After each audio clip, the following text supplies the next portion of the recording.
अस्सलाम वालेकुम students, I am Abdul Razzaq, lecturer in physics, government degree college Mustafabad Kasur. बच्चों, कल तक हमने चैप्टर नंबर 13 करंट इलेक्ट्रिसिटी पढ़ा, जिसमें हमने इलेक्ट्रिसिटी के इफेक्ट्स वगैरह को डिस्कस किया। हमने कल इसकी एक्सरसाइज कंप्लीट की थी। उसमें हमने कुछ वोल्टेज रूल अप्लाई करके कुछ सर्किट प्रॉब्लम सॉल्व किए थे। बच्चों, मैंने campus.pk की वेबसाइट के ऊपर एक क्वेश्चन अपलोड किया है। आप लोगों ने उस क्वेश्चन को पेपर के ऊपर सॉल्व करना है। ठीक है, सॉल्व करने के बाद उसकी पिक्चर खींचनी है और पिक्चर अपलोड करनी है। ये आपकी असाइनमेंट है। ठीक है, और कमेंट्स में आंसर देने का कोई फ़ायदा नहीं होगा, क्योंकि कमेंट्स बहुत ज़्यादा हो जाएंगे। आप सिंबल प्रॉपरली वहाँ पर टाइप नहीं कर पाओगे, तो इसलिए आपने पेपर पे ही करना है। और बच्चों, इसके अलावा आप लोगों को ये इन्फॉर्मेशन भी देनी है कि 4 नवंबर से campus.pk पे 9th की लाइव क्लासेस भी स्टार्ट हो रही हैं। सो आप लोगों के जो भी बहन भाई या रिश्तेदारों में से 9th क्लास में है, आप उनको भी इन्फॉर्म कर सकते हैं कि 4 नवंबर से वो हमारी 9th के रेगुलर सेशन को भी ज्वाइन कर सकते हैं। ठीक है, अच्छा जी। चैप्टर 13 करंट इलेक्ट्रिसिटी खत्म करने के बाद आज हम अपने नए चैप्टर की तरफ आ रहे हैं, और उसका नाम क्या है? Chapter number 14, that is electromagnetism. बच्चों, इलेक्ट्रोमैग्नेटिज्म क्या होता है? जब भी किसी वायर में से स्टडी करंट फ्लो करता है, उसके इर्द गिर्द एक मैग्नेटिक फील्ड बनती है। ठीक है, और जब भी किसी रीजन में मैग्नेटिक फील्ड चेंज होती है, तो वहाँ पे अगर आप कोई कंडक्टर स्पेसिफिक एंगल्स पे प्लेस करते हो, तो उसमें करंट्स भी जनरेट होते हैं। दैट मीन्स इलेक्ट्रिसिटी से मैग्नेटिक फील्ड और मैग्नेटिक फील्ड से इलेक्ट्रिसिटी जनरेट करने के प्रोसेस को हम क्या कहते हैं? इलेक्ट्रोमैग्नेटिज्म कहते हैं। ठीक है, अच्छा जी। यहाँ पे हम सबसे पहले जो पहला टॉपिक स्टार्ट कर रहे हैं वो क्या है? वो है magnetic field due to current carrying long straight wire. So इसे हम स्टार्ट कर लेते हैं।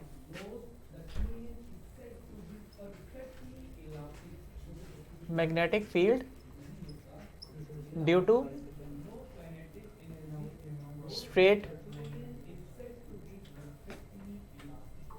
करंट कैरिंग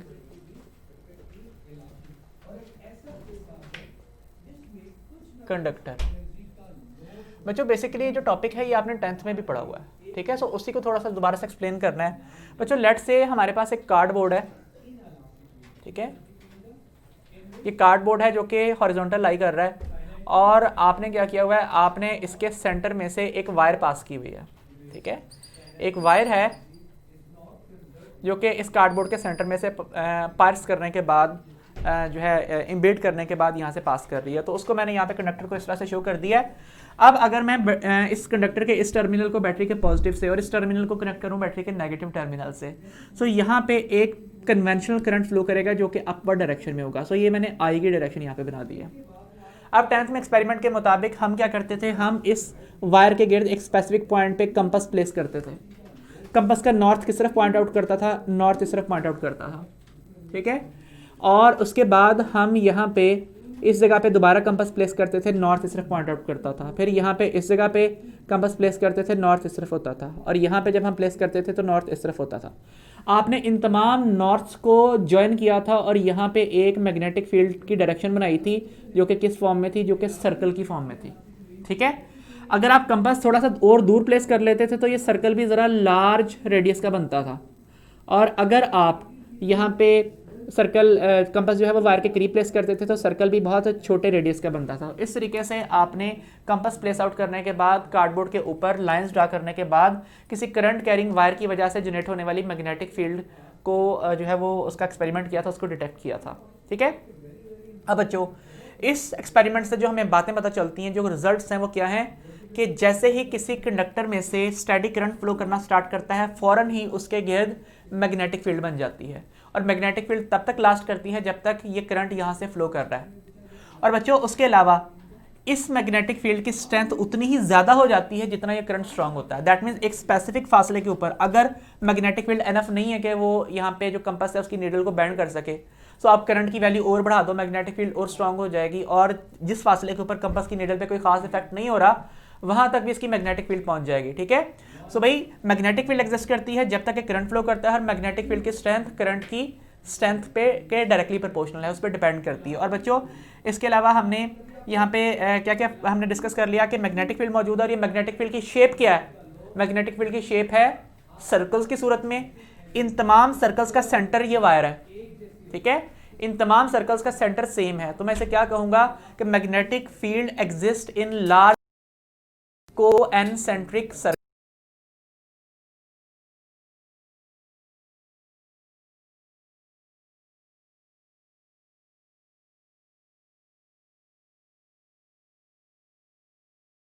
नॉर्थ की डायरेक्शन दी है उनको मिला के मैंने पेपर के ऊपर मार्क किया, कार्डबोर्ड के ऊपर मार्क किया और मिला के सर्कल्स बना लिए। करंट जैसे ही स्टार्ट होता है मैग्नेटिक फील्ड स्टार्ट हो जाती है, जैसे करंट बंद होता है मैग्नेटिक फील्ड गायब हो जाती है।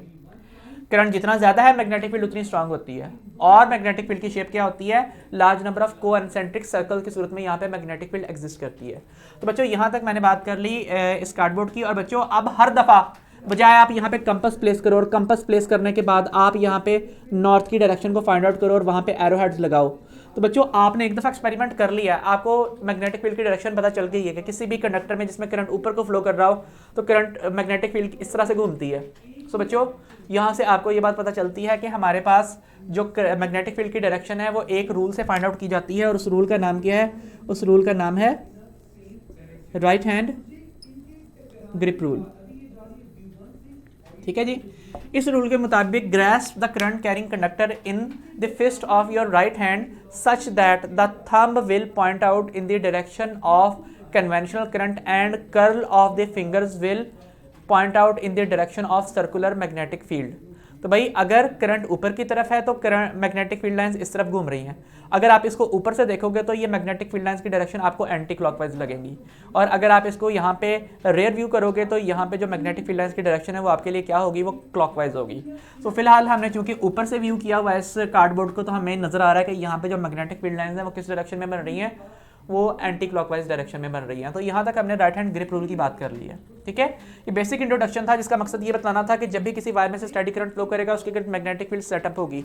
ये प्रिंसिपल आगे मजीद कॉइल्स वगैरह में भी इस्तेमाल होगा, हम इलेक्ट्रोमैग्नेट बनाने के लिए भी इस्तेमाल करेंगे। तो भाई मैग्नेटिक फील्ड की असल वजह क्या होती है? करंट्स। जब स्टैटिक करंट फ्लो करता है तो किसी भी रीजन में मैग्नेटिक फील्ड बनती है। और मैग्नेटिक फील्ड की कैरेक्टरिस्टिक क्या है? देखिए ग्रेविटेशनल फील्ड की कैरेक्टरिस्टिक ये है कि वो मास को अट्रैक्ट करती है। इलेक्ट्रिक फील्ड की जो कैरेक्टरिस्टिक है वो क्या है कि वो टेस्ट पॉजिटिव चार्ज को अगर तो फील्ड चार्ज नेगेटिव है तो अट्रैक्ट करती है और अगर फील्ड चार्ज पॉजिटिव है तो टेस्ट चार्ज को रिपेल करती है। ठीक है, और जो मैग्नेटिक फील्ड है उसकी कैरेक्टरिस्टिक क्या है कि मैग्नेटिक फील्ड किसी मूविंग चार्ज के ऊपर फोर्स लगाती है। बहरहाल इन सब बातों को मजीद आगे भी डिस्कस करना है। अब मैं इस चैप्टर का पहला टॉपिक स्टार्ट कर रहा हूँ और उसका नाम क्या है? Force on a current carrying conductor in uniform magnetic field. ठीक है, सो मैं इसको रेस कर देता हूँ।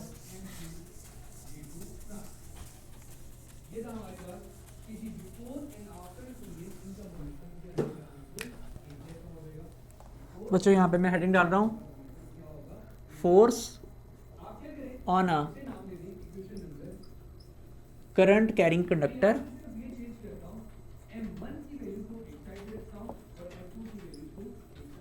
Placed in external magnetic field.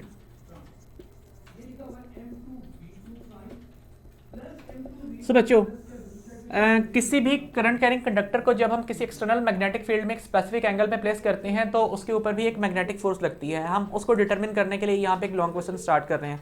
सबसे पहले आप हेडिंग डालोगे केस स्टडी। केस स्टडी में आप एक डायग्राम को एक्सप्लेन करोगे जो कि मैं यहाँ बनाने वाला हूँ।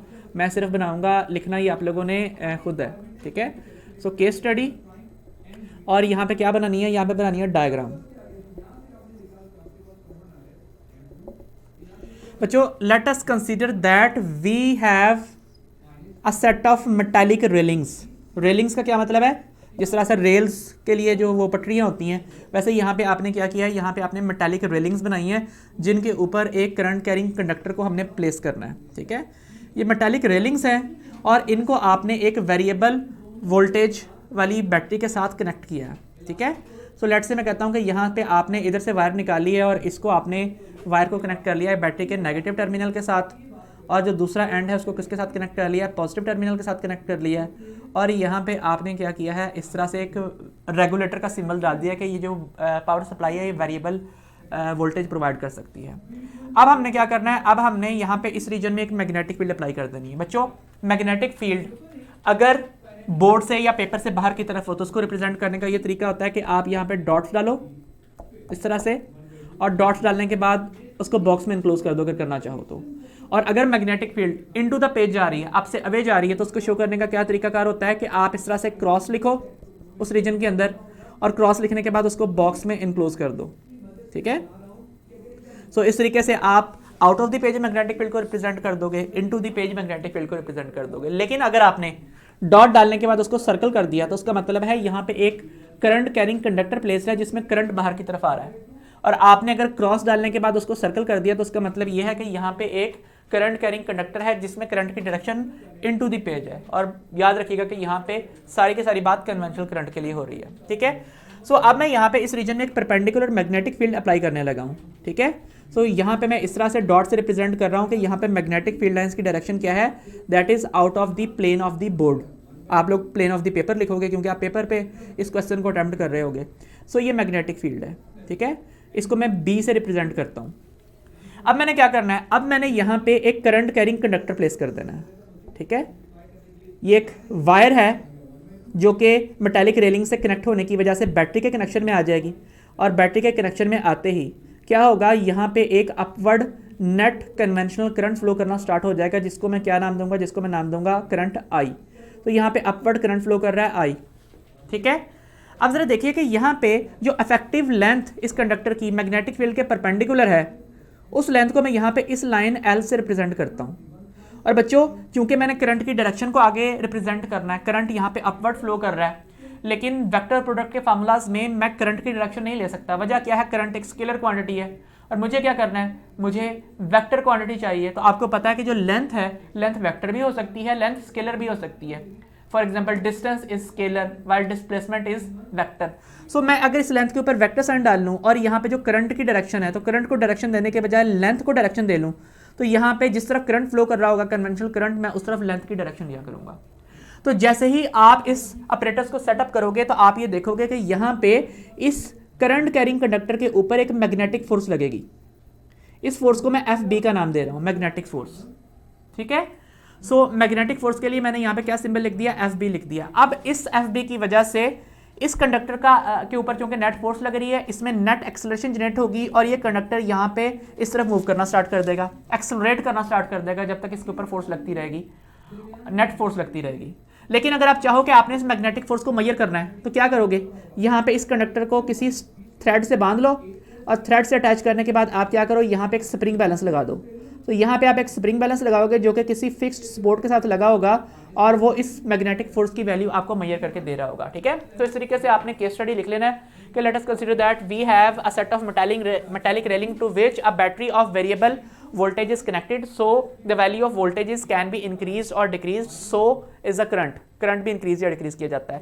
In this region a perpendicular magnetic field is applied whose direction is out of the plane of the paper and the current is flowing from downward to upward and we are giving the length, the direction that is in the direction of current because current is a scalar quantity। और जब हमें directional characteristic देनी है तो हम vector quantity को ही दे सकते हैं। सो इस तरीके से मैंने यहाँ पे ये केस पूरा तैयार कर लेना है, इसके बारे में एक दो पैराग्राफ लिख लेने हैं और उसके बाद अगली हेडिंग क्या बनेगी, अगली हेडिंग बनेगी इसके मैथमेटिकल डिस्कशन की। जो बच्चों बुक ने डायग्राम बनाई है वो बनाना ज़्यादा मुश्किल है, ये डायग्राम बनाना ज़्यादा आसान है, तो आप लोग भी यही बनाइएगा, ठीक है। सो अब हम मैथमेटिकल डिस्कशन स्टार्ट कर लेते हैं।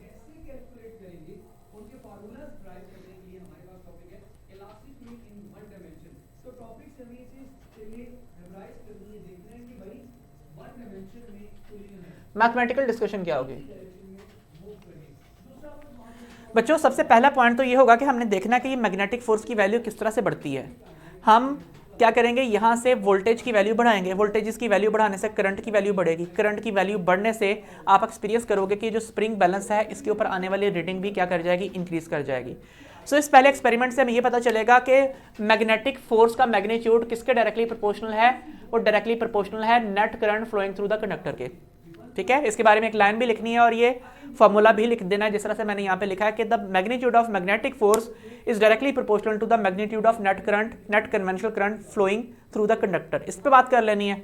और बच्चों उसके बाद जो नेक्स्ट बात करनी है वो ये कि जो मैग्नेटिक फोर्स है वो डायरेक्टली प्रोपोर्शनल है किसके ऊपर, लेंथ के ऊपर। आप जैसे ही इन मेटालिक रेलिंग्स को, ये जो मेटालिक रेलिंग्स है जिनके ऊपर आपने कंडक्टर प्लेस किया, जैसे ही इनको दूर कर देते हो तो इफेक्टिव लेंथ बढ़ जाती है। दैट मीन्स इस कंडक्टर की वो लेंथ जो कि मैग्नेटिक फील्ड के परपेंडिकुलर है, जिसमें से करंट पास कर रहा है। तो जैसे ही आप इन मेटालिक रेलिंग्स को दूर करते हो तो लेंथ बढ़ जाती है, लेंथ बढ़ते ही मैग्नेटिक फोर्स भी बढ़ जाती है। That means reading on spring balance वो इंक्रीज कर जाती हैं। और अगर आप इन मेटालिक रेलिंग्स को एक दूसरे के करीब कर दोगे तो उससे चूंकि इफेक्टिव एरिया कम हो जाएगा, करंट यहाँ से आके थोड़ा सा फासला मैग्नेटिक फील्ड के परपेंडिकुलर तय करेगा, तो अगर यहाँ पे कोई मैग्नेटिक फोर्स लगती भी है तो उसकी वैल्यू क्या होगी, वो बहुत कम हो जाएगी। याद रखिए कि ये वाली रॉड्स मूवेबल नहीं है, इसलिए मैं इन पे लगने वाली मैग्नेटिक फोर्स डिस्कस नहीं कर रहा, सिर्फ इस रॉड के ऊपर लगने वाली मैग्नेटिक फोर्स को डिस्कस कर रहा हूँ। सो मैंने यहाँ पे नेक्स्ट एक दो लाइनें लिख के बता देना कि जो मैग्नेटिक फोर्स है इसका magnitude length of conductor placed perpendicular to the magnetic field के डायरेक्टली प्रोपोर्शनल है। जितनी आप इसकी लेंथ इंक्रीज करते चले जाओगे, रेलिंग्स को दूर करते जाओगे, उतनी ही इस मैग्नेटिक फोर्स की वैल्यू क्या करती जाएगी, इंक्रीज करती चली जाएगी। उसके बाद जो आपने यहाँ पे थर्ड फैक्टर लिखना है, वो थर्ड फैक्टर क्या होगा, थर्ड फैक्टर ये होगा कि जो मैग्नेटिक फोर्स का मैग्नीट्यूड है it is directly proportional to the strength of magnetic field. आप जितनी स्ट्रॉन्ग मैग्नेटिक फील्ड अप्लाई करते हो उतनी ही ज्यादा इसके ऊपर फोर्स लगेगी, स्प्रिंग बैलेंस के ऊपर आने वाली रीडिंग बढ़ जाएगी। अगर आपने फ्री टू मूव किया हुआ इसको तो इसकी एक्सेलरेशन बढ़ जाएगी। ठीक है, आपको पता है ये मैग्नेटिक फील्ड किस तरह से अप्लाई की गई है। एक हॉर्सशू मैग्नेट लिया गया, हॉर्सशू मैग्नेट इन मेटालिक रेलिंग्स में इस तरह से अरेंज्ड है कि ये जो बोर्ड के पीछे वाला हिस्सा है वो नॉर्थ एंड है ये वाला, और जो सामने वाला हिस्सा है वो क्या है, वो साउथ एंड है। सो जब नॉर्थ यहाँ पे और साउथ यहाँ पे होगा तो मैग्नेटिक फील्ड लाइंस यहाँ पे बाहर की तरफ होंगी। तो इस तरीके से ही आप मैग्नेटिक फील्ड अप्लाई कर सकते हो, लेकिन उसमें मैग्नेटिक फील्ड को चेंज करना एक प्रॉब्लम होगी, आपको एक स्ट्रॉन्गर मैग्नेट रखना पड़ेगा वहाँ पे। लेकिन अगर आपने यहाँ पे इलेक्ट्रोमैग्नेट लगाया हुआ है, दैट मीन्स कुछ कॉइल के नंबर ऑफ टर्न्स यहाँ पे वाइंड किए हैं, कुछ यहाँ पे वाइंड किए हैं, तो उससे भी आप मैग्नेटिक फील्ड अप्लाई कर सकते हो, उस मैग्नेटिक फील्ड को आप कंट्रोल करोगे। उसके पीछे रीजंस क्या होंगी, क्या लॉज लगेंगे कॉइल के अंदर मैग्नेटिक फील्ड के, वो हम आगे चल के पढ़ेंगे। लेकिन फिलहाल आपको पता है कि हम इस मैग्नेटिक फील्ड की स्ट्रेंथ को चेंज कर सकते हैं, और जैसे ही मैग्नेटिक फील्ड की स्ट्रेंथ चेंज होती है तो वैसे ही मैग्नेटिक फोर्स की वैल्यू भी इंक्रीज कर जाती है। अब उसके बाद जो नेक्स्ट बात आपको पता होनी चाहिए वो ये कि देखिए हमने यहाँ पे मैग्नेटिक फील्ड की तरफ अप्लाई की है, बोर्ड से बाहर की तरफ, और करंट किस तरफ फ्लो कर रहा है, अपवर्ड। तो इनके दरमियान में एंगल कितना है, 90 का है। बच्चों जैसे ही हम यहाँ पे इस कंडक्टर को रोटेट करके मैग्नेटिक फील्ड की डायरेक्शन में लाना शुरू करेंगे तो स्प्रिंग बैलेंस के ऊपर आने वाली फोर्स की रीडिंग डिक्रीज करती जाएगी, और जब आप बिल्कुल ही कंडक्टर और मैग्नेटिक फील्ड को पैरेलल कर दोगे तो एक्सपीरियंस होगा कि मैग्नेटिक फोर्स जीरो हो चुकी है। आप वहां से फिर से मूव करते हुए इस कंडक्टर को perpendicular to the magnetic field लेके आएंगे, आप देखेंगे कि स्प्रिंग बैलेंस पे रीडिंग बढ़ रही है और वो वैल्यू मैक्सिमम हो गई जितनी भी हो सकती है। और जब आप इसको घुमा के फिर से एंटी पैरेलल कर दोगे, 180 का एंगल बना दोगे इस लेंथ में और मैग्नेटिक फील्ड में, तो आपको पता चल जाएगा कि यहाँ पे मैग्नेटिक फोर्स फिर से जीरो हो गई है। तो मैग्नेटिक फोर्स की मैक्सिमम वैल्यू कहाँ होती है, 90 डिग्री पे, और मिनिमम वैल्यू कहाँ होती है, जब ये कंडक्टर और ये मैग्नेटिक फील्ड दोनों एक दूसरे के पैरेलल या एंटी पैरेलल हो जाते हैं। तो बच्चों वो ट्रिग्नोमेट्रिक रेशियो जो 90 डिग्री पे मैक्सिमम आंसर देती है और 0 और 180 डिग्री पे आंसर देती है मिनिमम, उसका नाम क्या है, उसका नाम है साइन थीटा। अगर मैं कहूँ कि यहाँ पे करंट की डायरेक्शन जो कि एक्चुअली लेंथ की डायरेक्शन में चेंज कर ली है हमने, उसमें और ये जो मैग्नेटिक फील्ड है इनकी टेल्स में बनने वाला एंगल कितना है, अल्फा है। ठीक है, ये जो हमारे पास करंट कैरिंग कंडक्टर है इसकी करंट की डायरेक्शन लेंथ से ली है और ये मैग्नेटिक फील्ड की डायरेक्शन है, और इनके टेल में एंगल कितना है, अल्फा है। इसकी कोई भी वैल्यू हो सकती है। तो मैं यहाँ पे लिख देता हूँ एक और लाइन लिखने के बाद कि जो मैग्नेटिक फोर्स है इसका मैग्नीट्यूड डायरेक्टली प्रोपोर्शनल है किसके, साइन ऑफ एंगल अल्फा के। तो जो एंगल मैंने यहाँ पे लिखा है उसको मैंने थीटा के बजाय अल्फा का नाम दिया है। तो यहाँ से मैं पता चल गया कि ये जो चार फैक्टर्स हैं जिनके ऊपर मैग्नेटिक फोर्स डिपेंड करती है जब एक किसी कंडक्टर में से करंट फ्लो करता है। ठीक है, यहाँ तक हमने लिख लेना है। उसके बाद इन तमाम फार्मूलाज को कर देना है कंबाइन। ठीक है, सो जब आप इन तमाम फार्मूलाज को कंबाइन कर देते हो तो फार्मूला क्या बन जाता है, फार्मूला बन जाता है F B is equal to F B is directly proportional to I L B sine alpha. ठीक है, तो ये फार्मूला बन गया। अब नेक्स्ट काम क्या करना है, कांस्टेंट लगाना है। तो यहाँ पे कांस्टेंट लगा दीजिए बच्चों। यहाँ पे एक कांस्टेंट आएगा, कांस्टेंट ऑफ प्रोपोर्शनैलिटी, जो इन फैक्टर्स में से किसी चीज़ पे डिपेंड नहीं करेगा। कांस्टेंट ऑफ इक्वेशन होगा, उसकी वैल्यू इनमें से किसी फैक्टर्स पे डिपेंड नहीं करेगी, उसको मैं आई लिख रहा हूँ, और बाकी फार्मूला वैसे का वैसा है, I L B sine alpha. अब उसके बाद अगर आपने के की वैल्यू फाइंड आउट करनी है तो के की वैल्यू फाइंड आउट करने के लिए आप इन तमाम टर्म्स को उस तरफ ले जाइए। ठीक है, के का फार्मूला क्या बन जाएगा, के का फार्मूला बन जाएगा F B over I L B sine of alpha. ठीक है, ये फार्मूला बन जाएगा। यहां ऊपर लिख देता हूं दोबारा से, ये फार्मूला है K is equal to F B over I L B sine alpha. अच्छा, इस कांस्टेंट ऑफ प्रोपोर्शनैलिटी का कोई नाम नहीं है, लेकिन अगर आपसे कहा जाए कि इसको डिफाइन करें तो कैसे डिफाइन करेंगे, इसकी डेफिनेशन होगी the magnetic force experienced per unit length of conductor carrying a unit current placed perpendicular to the external magnetic field is called this constant K। ठीक है, फिर से बता रहा हूं, the magnetic force experienced per unit length of conductor carrying a unit current placed perpendicular to the unit magnetic field. ठीक है, that mean उसकी वैल्यू 1 SI यूनिट्स में आएगी।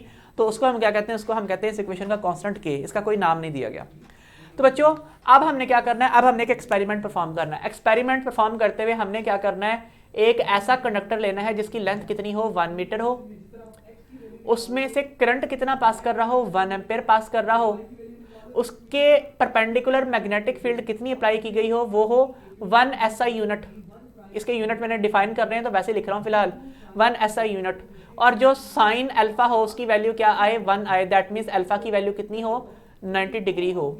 तो अब ये जो स्प्रिंग बैलेंस है, ये जो फोर्स मेजर करेगा उसका नाम क्या, उसकी वो वैल्यू किसके इक्वल होगी, उसकी वैल्यू इस कांस्टेंट K के इक्वल होगी। तो पता ये चलता है कि इस तरह की कंडीशन में जब हम K की वैल्यू फाइंड आउट करते हैं FB की वैल्यू से, स्प्रिंग बैलेंस से, तो पता चलता है कि इसके ऊपर 1 न्यूटन की फोर्स लग रही होती है। तो एक्सपेरिमेंट किए हैं कि अगर 1 एम्पियर करंट फ्लो कर रहा हो 1 मीटर की वायर से, जो कि 1 यूनिट मैग्नेटिक फील्ड के अंदर परपेंडिकुलरली प्लेस्ड हो, तो उसके ऊपर लगने वाली मैग्नेटिक फोर्स क्या होती है, 1 न्यूटन होती है। अगर आप इसको डबल करोगे तो ये भी डबल हो जाएगा, इसको डबल करोगे तो ये भी डबल हो जाएगा, इन दोनों को डबल करोगे तो ये 4 टाइम हो जाएगा। कट के आंसर क्या आएगा, कट के आंसर आएगा K = 1। ठीक है, तो बच्चों फिजिक्स के अंदर ऐसे तमाम कांस्टेंट्स जिनकी न्यूमेरिकल वैल्यू 1 आती है उनको कोई यूनिट्स या डायमेंशन एसोसिएट नहीं किए जाते। आपको याद होगा कि आपने वो देखा था कि जो ग्रेविटेशनल कांस्टेंट था उसकी वैल्यू चूंकि 1 नहीं आ रही थी, 6.673 × 10⁻11 आ रही थी, तो इसके यूनिट्स क्या थे, न्यूटन मीटर स्क्वायर पर किलोग्राम स्क्वायर। लेकिन जिन कांस्टेंट्स की वैल्यू 1 आती है उनको कोई यूनिट्स या डायमेंशन असाइन नहीं किए जाते। तो इसलिए अगर मैं इस वैल्यू को इक्वेशन नंबर 1 में पुट कर दूं तो पुट इन इक्वेशन नंबर 1 का आंसर क्या आता है, पुट इन इक्वेशन नंबर 1 का आंसर आता है FB = ILB sine of alpha. ये हमारी इक्वेशन नंबर 2 है।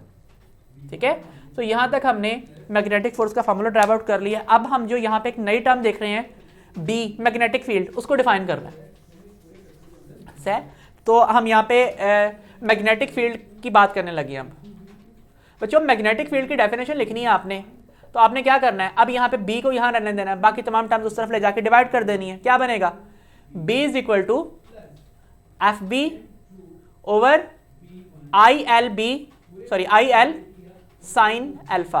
बच्चों अगर अल्फा 90 डिग्री हो और साइन अल्फा कितना हो, 1 हो, तो फिर फॉर्मूला क्या बन जाएगा, B = FB over IL। Define magnetic field, the magnetic force experienced per unit length of conductor placed perpendicular to the magnetic field. यहाँ पे 1 लिखा है, 1 क्यों है, क्योंकि परपेंडिकुलर है। सो साइन अल्फा यहाँ लिखा हुआ है, उसकी बात आपने करनी है। Placed perpendicular to the magnetic field carrying a unit current, then the strength of magnetic field at that point is said to be 1 SI unit. तो भाई मैं इसकी अगर SI यूनिट की बात करूं तो SI यूनिट कैसे लिखना है, SI यूनिट के लिए आपने FB की जगह पे लिखना है 1 न्यूटन, करंट की जगह पे लिखना है 1 एम्पेयर, लेंथ की जगह पे लिखना है 1 मीटर, और बच्चों मैग्नेटिक फील्ड का यूनिट क्या कहलाता है, वो कहलाता है टेस्ला। तो जो इसका यूनिट है SI वो क्या है, दैट इज टेस्ला, जिसका सिंबल कैपिटल T होगा, साइंटिस्ट के नेम के ऊपर है। ठीक है, तो बच्चों the magnetic force experienced per unit length of conductor place perpendicular to the magnetic field carrying a unit current is called the strength of magnetic field at that point. और अगर आप इसके यूनिट को डिफाइन करना चाहें तो वो क्या बनेगा, if 1 newton of magnetic force is experienced by a conductor having length of 1 metre placed perpendicular to the external magnetic field while carrying a current of 1 ampere, then the magnetic field applied in that region is said to be 1 tesla. So यहां से हमने किसको define कर लिया है, Tesla को define कर लिया है। अब अगली बात जो ये है कि वो टेस्ला के बेस यूनिट्स और डायमेंशंस क्या हैं। सो बच्चों हमारे पास यहाँ पे जो टेस्ला का फॉर्मूला आ रहा है वो क्या आ रहा है, टेस्ला = न्यूटन पर मीटर पर एम्पेयर। ठीक है, आपको पता है चूंकि F = ma होता है, तो न्यूटन की जगह पे क्या पुट करना है हमने, newton = kilogram metre per second square. So tesla = kilogram metre per second square over metre into ampere. So यहाँ पे आप इन दोनों को कट कर दीजिए। टेस्ला के बेस यूनिट्स क्या आएंगे, वो आएंगे किलोग्राम पर सेकंड स्क्वायर पर एम्पेयर, और इसकी डायमेंशंस क्या आएंगी, मैस, टाइम और करंट, ये इसकी डायमेंशंस है। और बच्चों अगर आप यहाँ पे लेंथ भी लिखना चाहो तो आप लिख सकते हो यहाँ पे ML0 T-2 A-1। तो यहाँ तक हमने इसकी डायमेंशंस की भी बात कर ली है, ठीक है। अब बच्चों यहाँ तक हमने बात कर ली, अब हम नेक्स्ट चलते हैं इसकी वेक्टर फॉर्म की तरफ।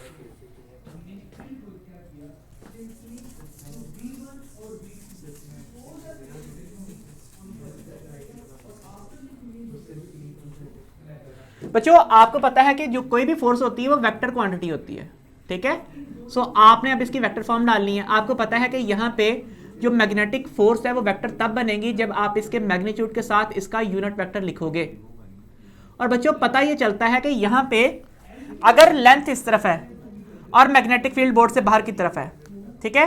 सो यहाँ पे लेंथ और मैग्नेटिक फील्ड क्या बना रहे हैं, एक एरिया बना रहे हैं। सो अगर मैं यहाँ पे एक एरिया बना लूँ तो जो मैग्नेटिक फोर्स है वो इस एरिया के परपेंडिकुलर है, और वो यूनिट वेक्टर जो किसी एरिया के परपेंडिकुलर लिया जाता है उसको क्या कहते हैं, उसको कहते हैं नॉर्मल यूनिट वेक्टर। तो बच्चों अगर मैं इस एफ बी की जगह पे लिख दूं नॉर्मल यूनिट वेक्टर तो क्या बन जाएगा, F B is equal to F B into normal unit vector.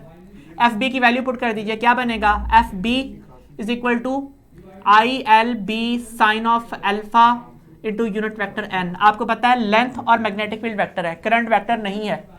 आप इस फॉर्मूले को कंपेयर कीजिए जरा, A B sine theta into unit vector N के साथ, तो ये किसके इक्वल आता था, ए क्रॉस बी के इक्वल आता था।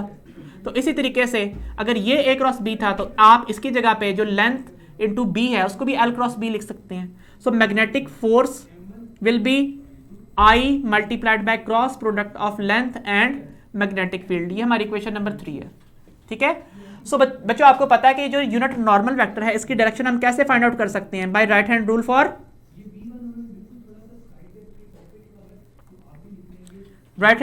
वेक्टर प्रोडक्ट, ठीक है। इसे हम किस तरह से फाइंड आउट कर सकते हैं, right hand rule for vector product. Right hand rule for vector product क्या था, open fingers of your right hand in the direction of first vector that is length.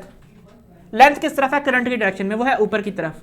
Then curl fingers of your right hand in the direction of second vector. Second vector magnetic field है, उसकी direction यहाँ पे board से बाहर की तरफ है। तो अगर मैं हाथ इस तरह भी किया हुआ है तो मुझे हाथ को घुमा के इस तरह लाना पड़ेगा ताकि मैं उसे रोटेट करके मैग्नेटिक फील्ड की तरफ ला सकूं। सो लेंथ से magnetic field, the stretched thumb will point out in the direction of magnetic force. और ये मैग्नेटिक फोर्स लेंथ और मैग्नेटिक फील्ड से बनने वाले प्लेन के नॉर्मल या परपेंडिकुलर है। दूसरा तरीका जो आप यहां पे कर सकते हैं वो ये है कि यहां पे आप n को फाइंड आउट कर सकते हो by right hand palm rule. तो बुक ने यही रूल इस्तेमाल किया यहां पे। राइट हैंड पाम रूल क्या है, open the fingers of your right hand in the direction of magnetic field. So भाई ये तमाम फिंगर्स मैग्नेटिक फील्ड की डायरेक्शन में होंगी। मैग्नेटिक फील्ड किस तरफ है, वो बोर्ड से बाहर की तरफ है, ठीक है। The stretched thumb will point out in the direction of conventional current. Conventional current किस तरफ जा रहा है, ऊपर की तरफ। The normal to the palm will be in the direction of magnetic force. So अगर आप मैग्नेटिक फील्ड की डायरेक्शन में फिंगर्स को खोलें, थंब करंट की डायरेक्शन बताए, तो नॉर्मल टू द पाम क्या बताएगा, वो बताएगा आपको मैग्नेटिक फोर्स की डायरेक्शन। और जो तीसरा रूल इसके लिए आप यूज कर सकते हो वो यूज कर सकते हो फ्लेमिंग्स लेफ्ट हैंड रूल, जो कि आपने 10th में पढ़ा था। फ्लेमिंग्स लेफ्ट हैंड रूल क्या है, open first 3 fingers of your left hand mutually perpendicular to each other. The first finger will show the direction of magnetic field. Magnetic field is out of the paper. ठीक है. The second finger will point out in the direction of conventional current. Conventional current किस तरफ flow कर रहा है, upward. The stretched thumb will point out in the direction of magnetic force. तो यहां से आप इसको फाइंड आउट कर लेंगे। तो यहां तक हमने डायरेक्शन की बात कर ली। अब एक बात रह गई है, वो ये कि मैग्नेटिक फोर्स लगती ही क्यों है।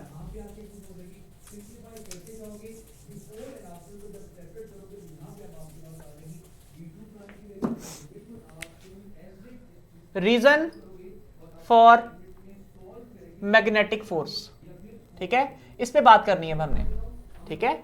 सो बच्चों लेट से हमारे पास एक रीजन है जहां पे हमने नॉर्थ और south pole of a magnet के दरमियान में मैग्नेटिक फील्ड अप्लाई की है, और जारी बात है मैग्नेटिक फील्ड की डायरेक्शन मैग्नेट से बाहर नॉर्थ से साउथ की तरफ होती है, तो ये मैग्नेटिक फील्ड की डायरेक्शन है। अब हम क्या करते हैं, अब हम इस रीजन के अंदर एक ऐसा कंडक्टर प्लेस करते हैं जिसमें वायर की डायरेक्शन बोर्ड से बाहर की तरफ आ रही है और उसमें करंट की डायरेक्शन भी बोर्ड से बाहर की तरफ है। ठीक है, अब अगर कंडक्टर में करंट बोर्ड से बाहर की तरफ आ रहा है तो इस पे जो मैग्नेटिक फील्ड की डायरेक्शन है उसके लिए राइट हैंड ग्रिप रूल लगाना है। थंब इस तरफ, curl of finger anti clockwise, anti clockwise direction में मैग्नेटिक फील्ड बननी है। तो मैं उस एंटी क्लॉकवाइज डायरेक्शन वाली मैग्नेटिक फील्ड को यहाँ पे इस तरह से सर्कल की सूरत में बना रहा हूँ और एंटी क्लॉकवाइज डायरेक्शन शो करने के लिए यहाँ पे इस तरीके से एरोस लगा रहा हूँ। तो बच्चों आप जरा देखो, इस रीजन में मैग्नेटिक फील्ड वायर की और एक्सटर्नल सेम डायरेक्शन में आ गई, नेट मैग्नेटिक फील्ड हो जाएगी स्ट्रॉन्ग। जबकि इस डायरेक्शन में, इस रीजन में मैग्नेटिक फील्ड वायर की और एक्सटर्नल ऑपोजिट है, कैंसिल आउट हो जाएंगी। यहाँ पे मैग्नेटिक फील्ड वीक हो जाएगी, यहाँ पे स्ट्रांग हो जाएगी। इधर कोई खास फर्क नहीं पड़ेगा क्योंकि परपेंडिकुलर है, वहाँ पाइथागोरियन थ्योरम से ऐड करोगे आप इन दोनों मैग्नेटिक फील्ड्स को। लेकिन खैर उनकी कॉन्ट्रीब्यूशन नहीं है, इन दोनों साइड की कॉन्ट्रीब्यूशन है। यहाँ पे मैग्नेटिक फील्ड स्ट्रांग हो गई है, यहाँ पे वीक हो गई है। हर चीज कहाँ से कहाँ की तरफ फ्लो करती है, हाई एनर्जी से या हाई कंसंट्रेशन से लो कंसंट्रेशन की तरफ। तो यहाँ पे मैग्नेटिक फील्ड हाई हो गई है, यहाँ पे हो गई लो। ये कंडक्टर क्या करेगा, ये इस तरफ मैग्नेटिक फोर्स एक्सपीरियंस करेगा। तो बच्चों ये मैग्नेटिक फोर्स की डायरेक्शन है। ठीक है, यहाँ पे मैग्नेटिक फील्ड डाउनवर्ड थी और करंट क्या था, वो बोर्ड से बाहर आ रहा था। तो लेंथ की डायरेक्शन एक्चुअली बोर्ड से बाहर की तरफ थी। अब आप इनमें से कोई भी रूल लगा के देख लीजिए। फॉर एग्जांपल अगर मैं कहूँ कि नॉर्मल टू द पाम हमें बता रहा है कि मैग्नेटिक फील्ड और थंब करंट बता रहा है, तो नॉर्मल टू द पाम इस तरफ मैग्नेटिक फोर्स बताएगा, या आप कोई भी और दूसरा ला लगा लो तो उससे आंसर आ जाएगा। ठीक है, तो यहाँ तक हमारा ये लॉन्ग क्वेश्चन कंप्लीट होता है बच्चों। अब उसके बाद साइड इन्फॉर्मेशन है, जरा मैं उसको डिस्कस कर लूँ। राइट हैंड पाम रूल के जो नीचे लिखी हुई है बच्चों, देखो अगर मैं कहूँ कि सेम डायरेक्शन में कन्वेंशनल करंट कैरी करने वाले दो कंडक्टर्स हैं, तो आप इस पर राइट हैंड रूल लगा लो। यहाँ पे magnetic field into the board है और यहाँ पे आउट ऑफ द बोर्ड है। इनटू द बोर्ड के लिए क्रॉस लगा लेता हूँ और आउट ऑफ द बोर्ड के लिए डॉट लगा लेता हूँ। यही काम यहाँ पे करता हूँ, into the board and out of the board. तो यहाँ पे क्रॉस और यहाँ पे डॉट। जो इंटरेक्टिंग रीजन है वहां पे मैग्नेटिक फील्ड ऑपोजिट डायरेक्शन में है, कैंसिल आउट हो जाएगी। साइडों में मैग्नेटिक फील्ड स्ट्रांग होगी, सेंटर में होगी नहीं या वीक होगी। तो ये दोनों वायर्स एक दूसरे को क्या करेंगी, अट्रैक्ट करेंगी। सो भाई जो wires conventional current same direction में कैरी करती हैं वो एक दूसरे को क्या करती हैं, अट्रैक्ट करती हैं। और बच्चों जो वायर्स ऑपोजिट डायरेक्शन में मैग्नेटिक फील्ड करंट कैरी करती हैं तो उन पे भी राइट हैंड रूल लगाते हैं। Into the board, out of the board. Into the board के लिए cross, out of the board के लिए डॉट। इसी तरीके से अगर यहां पे देखा जाए तो करंट डाउनवर्ड है, यहां पे इनटू द बोर्ड और यहां पे out of the board. So into the board के लिए क्रॉस और आउट ऑफ द बोर्ड के लिए डॉट। सेंटर में इंटरेक्टिंग रीजन में मैग्नेटिक फील्ड होगी स्ट्रांग, साइडों में होगी वीक। अब ये दोनों वायर्स जो अपोजिट डायरेक्शन में करंट कैरी कर रही हैं ये क्या करेंगी, ये रिपेल करेंगी। हाई कंसंट्रेशन से लो कंसंट्रेशन की तरह मैग्नेटिक फोर्स एक्सपीरियंस करेंगी। ठीक है, तो यहां तक हमने ये अपना पहला क्वेश्चन कंप्लीट कर लिया है। Force on a current carrying conductor placed inside an external magnetic field, side information भी पढ़ ली हैं। ठीक है, सो बच्चों यहाँ तक हमारा आज का टॉपिक हो गया कंप्लीट। ठीक है, आप लोगों का टेस्ट स्टार्ट होने जा रहा है, तो जो हमारे स्टूडेंट्स हमें फेसबुक के ऊपर और यूट्यूब के ऊपर लाइव देख रहे हैं, मैं उनसे रिक्वेस्ट करूँगा कि वो काइंडली campus.pk पे लॉगिन कीजिए ताकि वो हमारे टेस्ट का हिस्सा बन सकें। आप लोग ज़रा टेस्ट की तैयारी कीजिए, कैलकुलेटर पास रखिएगा और मैं तब तक आप लोगों के क्वेश्चन ज़रा रीड आउट कर लूँ।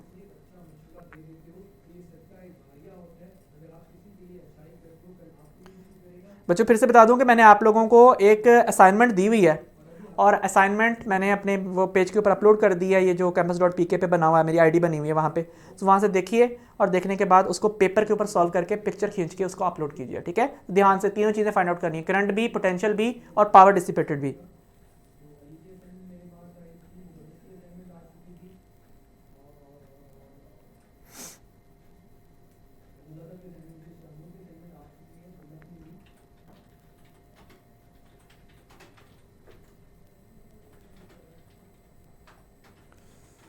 डेफिनेशन लिख दिया करें बच्चों, डेफिनेशन लिखने का टाइम नहीं है। आपको मैंने पहले भी बताया कि mathematics is a language in which Allah has written the universe. आप इक्वेशन को पढ़ने की जो आदत डालें, इक्वेशन जब पढ़ लेते हैं तो डेफिनेशन ऑटोमेटिकली बन जाती है।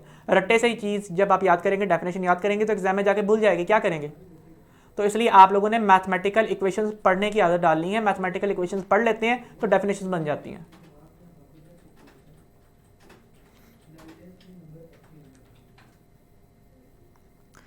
ताहिर कह रहे हैं why current is a scalar quantity while for current we use deduction of flow of charges. बच्चों अगर मैं इस पे इधर को फोर्स लगा रहा हूं 10 न्यूटन और इधर कोई फोर्स लगा रहा हूं 5 Newton, total net force 15 Newton है। इनको ऐड करने के लिए मुझे हेड टू टेल रूल की जरूरत नहीं पड़ी।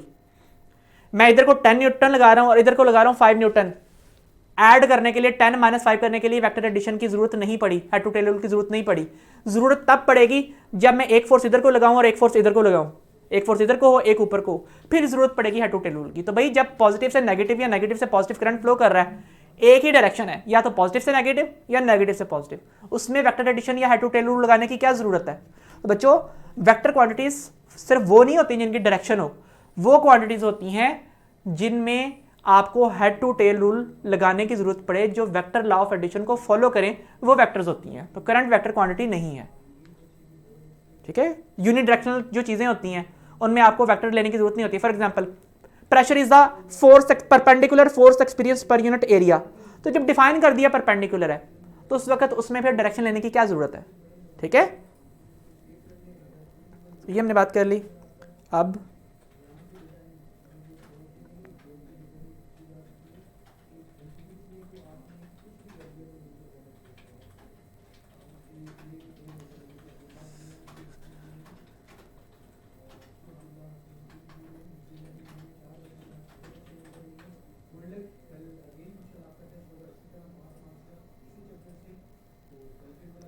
टेस्ट चल रहा है, बच्चे कह रहे हैं शो नहीं हो रहा।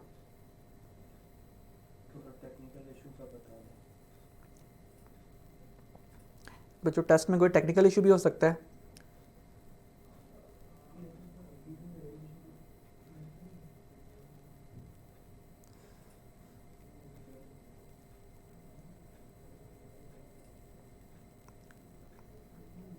बच्चों मुझे पता है टेस्ट नहीं चल रहा है, इसमें कोई टेक्निकल इशू हो सकती है, आप लोग थोड़ा वेट कीजिए, हो सकता चल जाए, ठीक है।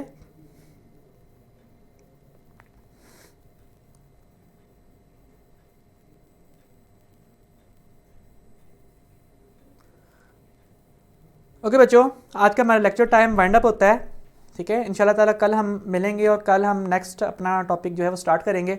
फ़िलहाल आज तक के लिए इतना ही है और खुदा हाफिज़।